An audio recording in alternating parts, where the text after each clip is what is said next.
Nature One, một trong 4 tập đoàn sản xuất sữa lớn nhất Australia, sản xuất các sản phẩm sữa bột chất lượng cao theo tiêu chuẩn Australia. Các sản phẩm sữa được nghiên cứu theo công thức riêng dành cho mọi lứa tuổi, từ trẻ sơ sinh đến người già.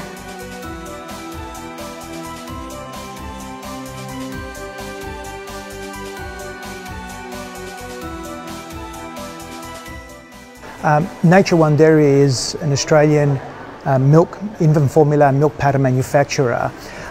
We specialise obviously in infant formula and other products, including requirements for hospital medical products. The importance is that Nature One Dairy, being an Australian manufacturer, we have Australian products that very high emphasis on quality and the source of the milk, which is important in maintaining very strict control of the finished products.